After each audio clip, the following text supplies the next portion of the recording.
1980-കളിൽ Soviet റഷ്യയിൽ നടന്ന കൊലപാതക പരമ്പരയുടെ കഥ പറയുന്ന ഫിലിമാണ് സിറ്റിസൺ എക്സ്.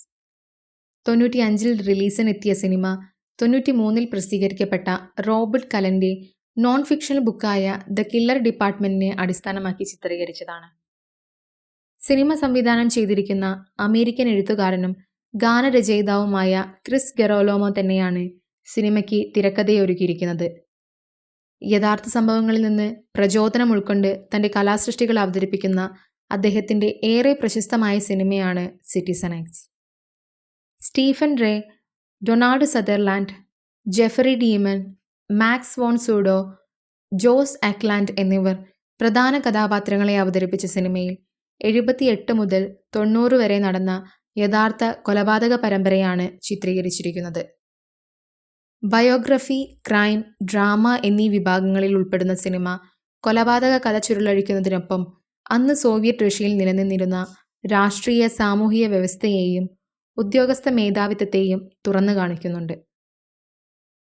സാധാരണയായി ക്രൈം ത്രില്ലർ സിനിമകളിൽ കണ്ടുവരുന്ന രീതികളിൽ നിന്ന് വ്യത്യസ്തമായി നാടകീയതയോ വലിച്ചു നീട്ടലുകളോ ഇല്ലാതെ കഥയെ സത്യസന്ധമായി അവതരിപ്പിക്കുന്ന രീതിയാണ് സിനിമയ്ക്കുള്ളത്.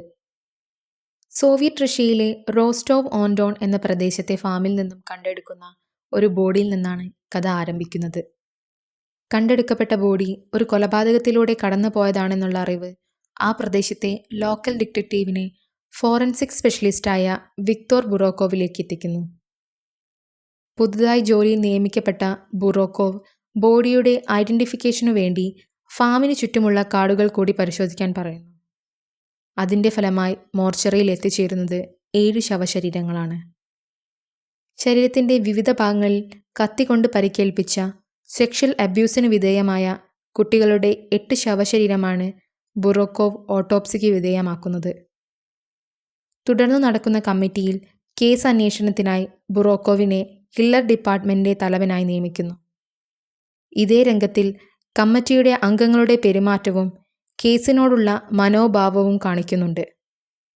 ഒരു സീരിയൽ കില്ലറിന്റെ സാന്നിധ്യം കേസിലുണ്ടെന്ന് മനസ്സിലാക്കിയ ബുറോക്കോവ് തൻ്റെ റിപ്പോർട്ടിന്റെ മറുപടി ചോദിച്ചപ്പോൾ "There are no serial killers in the Soviet state. It is a decadent Western phenomena" എന്നാണ് മറുപടി ലഭിച്ചത്. ഈ ഒരൊറ്റ മറുപടിയിലൂടെ അന്ന് നിലനിന്നിരുന്ന സോവിയറ്റ് റഷ്യയുടെ സാമൂഹിക രാഷ്ട്രീയ നിലപാടുകൾ തിരക്കഥാകൃത്ത് വ്യക്തമാക്കുന്നുണ്ട്. കമ്മിറ്റിയിൽ തൻ്റെ ആവശ്യങ്ങൾ മുന്നോട്ട് വെക്കുന്ന ബുറോക്കോവിൻ്റെ അഭ്യർത്ഥനയെ വളരെ നിസ്സാരമായാണ് അവർ തള്ളിക്കളയുന്നത്.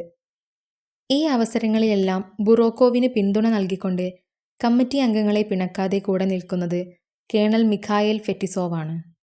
മേലധികാരികളുടെ അനാസ്ഥ മൂലം കൊലയാളികളെ കണ്ടുപിടിക്കാനുള്ള അവസരങ്ങൾ നഷ്ടപ്പെടുന്ന ഈ കേസിൽ പരസ്പരം ഒത്തൊരുമയോടെ മുന്നോട്ടു പോവുകയും സ്വന്തം ജോലിയോട് ആത്മാർത്ഥത കൈവടിയാതെ പ്രവർത്തിക്കുകയും ചെയ്യുന്ന തികച്ചും വ്യത്യസ്തമായ വ്യക്തിത്വങ്ങളുടെ ഉടമകളാണ് ബുറോക്കോവും കേണൽ ഫെറ്റിസോവും.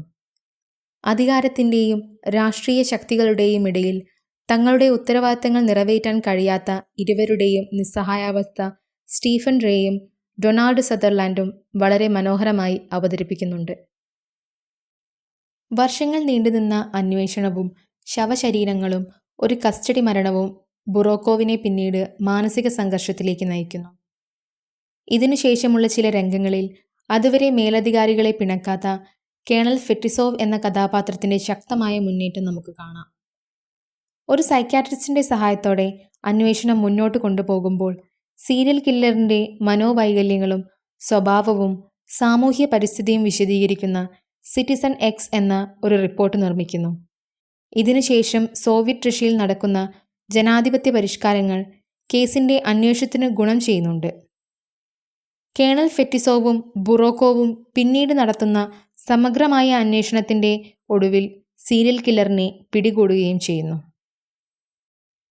ആന്ദ്രേ ചിക്കാത്തലോ എന്ന സീരിയൽ കില്ലറിൻ്റെ സാധാരണത്വം തന്നെയായിരുന്നു അയാളെ സംശയങ്ങളുടെ നിഴലിൽ നിന്ന് മാറ്റി നിർത്തിയത്.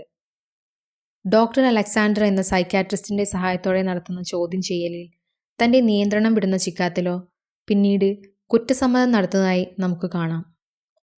റഷ്യ കണ്ട ഏറ്റവും ഭീകരനായ സീരിയൽ കില്ലർ വളരെ വിശ്വസനീയവും വ്യത്യസ്തവുമായ രീതിയിലാണ് ജെഫറി ഡീമൻ അവതരിപ്പിച്ചിരിക്കുന്നത്. സിറ്റിസൺ എക്സ് എന്ന പേരിലുള്ള റിപ്പോർട്ട് ചോദ്യം ചെയ്യലിൽ പ്രതിക്ക് വായിച്ചു കേൾപ്പിക്കുമ്പോഴുള്ള കഥാപാത്രത്തിൻ്റെ മാനസികാവസ്ഥയും ഭാവവ്യത്യാസങ്ങളും വളരെ കൈയടക്കത്തോടെയാണ് ജെഫ്രി ഡീമൻ ചെയ്തു വച്ചിരിക്കുന്നത്. 8 വർഷങ്ങൾ കൊണ്ട് 52 പേരുടെ ജീവനുകൾ കവർന്നെടുത്ത ദ ഫോറസ്റ്റ് സ്ട്രിപ്പ് കില്ലർ എന്നറിയപ്പെട്ട ആന്ദ്രേയ് റൊമാനോവിച്ച് ചിക്കാത്തിലോയുടെ കൊലപാതക പരമ്പരയുടെയും അന്വേഷണത്തെയും വസ്തുതാപരമായി സമീപിച്ച സിറ്റിസൺ എക്സ് വളരെ വ്യത്യസ്തമായ ഒരു സിനിമാ അനുഭവമാണ് നമുക്കൊരുക്കുന്നത്.